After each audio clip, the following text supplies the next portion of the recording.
Well, coal is a four-letter word these days, despite driving so much economic growth in recent generations. And governments, well, they seem preoccupied with digging it up, taxing it, and sending it overseas, more than actually using it here to provide cheap electricity.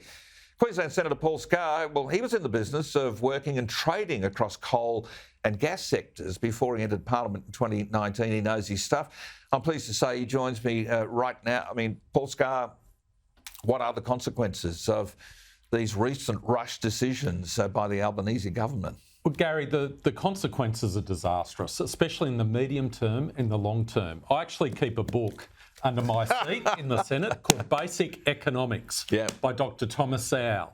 And I pull it out quite often these days with some of the nonsense that's coming forward as government policy. Something's missing from the textbook in the government's policies. Absolutely, absolutely. And Basic Economics tells you if you want to create a shortage of something, you impose a price cap, which is less than the prevailing market price. Right. And you then send the wrong message to the market. And that's what we're seeing today. So they've imposed this price cap in relation to gas. And what are we seeing? We're seeing gas producers say that they're putting a hold on the investment, which would create more supply and relieve the incentive on the price going higher. So basically, people who could make the price of electricity cheaper by having more coal and gas in the marketplace are being told to go away. Exactly. And we just saw recently, over the last day or so, a great Queensland company called Senex, which has put a major gas project on hold here in Queensland, in our home state of Queensland, because of this recent government policy of imposing a price cap. Wow. Why? Because they can't have any certainty as to what they're going to get for what they produce. And so you can't blame them. No, you can't. So there's sort of a couple of parallel universes at work here. I mean, China and India want what we used to have, which is cheap electricity, and they want reliable electricity too. So they want our coal. Meanwhile, Europe's decided that it's going to go for coal because the renewables just really aren't meeting their demand now that gas is out of the place. France, of course, has still got the nuclear power. Meanwhile, in Australia, it's no nukes, no coal, no gas. It's a farce. It is a farce. And the people who are going to suffer the most are everyday working Australians, because it's their jobs in particular that are going to be at risk when the gas supply starts to taper off.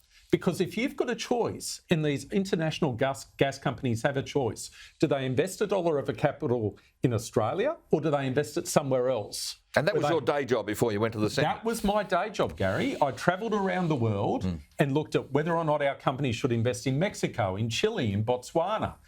What was the risk of investing in that jurisdiction? And I was absolutely appalled when I read this legislation that was presented to us the day before Parliament sat. And so you would have had a chance to speak on it in the Senate. Well, we didn't have a chance to speak on it, of course, because there was only tongue-in-cheek. 3.5 hours of debate in relation to one of the most important pieces of legislation this country has seen in modern times. 3.5 hours of debate. It was absolutely disgraceful. So it's going to beggar up the market more than it's going to fix it up. That's the point. And nothing's going to happen until July. So I have a feeling the government is going to come back after the Christmas break and try and fix it up, try and tidy it up, because surely they must know. Maybe they've got their own copy of Basic Economics. Surely they must know they've mucked it up. Well, look, you'd think so, but I think one of the issues, Gary, I look across the other side and there's no one sitting there who's actually been involved in business, in making investment decisions, who knows what's actually involved in making a decision as to whether or not to establish a business or a project. They just don't have that experience, so they don't really have an appreciation of what's involved in terms of making those investment decisions. And what we're hearing, especially from some of our major trading partners, Mitsui from Japan, POSCO from Korea, is they're really concerned now about Australia being a safe destination for investment. And that's a great concern. Well, but I also think it feeds into the narrative about Australia. You know, we're struggling to get skilled migrants here because there's actually nothing big happening here. And if you've got big international companies saying, we're not going to Australia, then the kind of people who travel the world and get involved in the big projects, I don't think they're going to come here either. Well, it sends the wrong message to the world on so many different levels. And that's the concern. And it's a real concern. And when you put this gas price cap into the same concoction as the recent industrial relations laws, the fact that it takes, in terms of environmental approvals, years and years to get a project off the ground. Up to 10 years, it's an investment-killing concoction. An investment-killing concoction.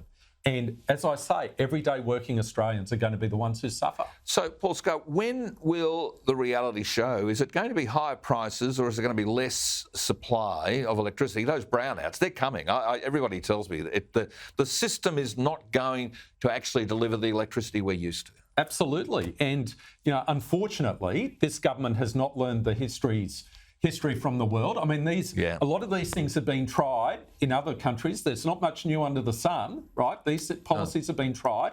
They have failed. And my fear is that you're going to get the increase in prices and you're also going to get those supply shortages. So the Bowen blackouts, the Chris Bowen caused blackouts, the Bowen blackouts, that's what we should be calling them, or the Bowen brownouts. Yeah, well, it sounds like you're campaigning, but it's reasonable because you're on the side of the average Australian, because when that power doesn't work and we're so used to it working and getting back on quickly, or when classes of electricity users are going to be introduced, because I hear they're going to bring in a higher price and that'll give you guaranteed supply, and a lower price it'll be cheaper, but it won't guarantee you supply. I mean, we're going to have multiple classes of Australians accessing electricity. Absolutely. And just think about it. It doesn't matter what business you're in. If the government can dictate to you what price you can charge, who you can sell your product to, and what the terms and conditions of that sale can be, why are you going to invest? Yeah. Why are you going to invest? Well, it sends all the wrong messages. So it strikes me that there's a bunch of people in big corporates around the world who aren't as attached to Australia as you and I are, who are saying, well, until Australia gets over this stupidity, grows up, actually learns, because Europe's worked it out. Europe's going back to coal. They're looking, they're digging up wind towers to dig out the coal underground, and the whole thing is worrying. It's troubling. The world is not going to stand still because Australia has imposed price caps on our gas. Nor is the world going to have less carbon floating around the atmosphere because we're not burning as much here. It's all total madness. Paul Scarr, thank you so much for your time. Merry Christmas to you.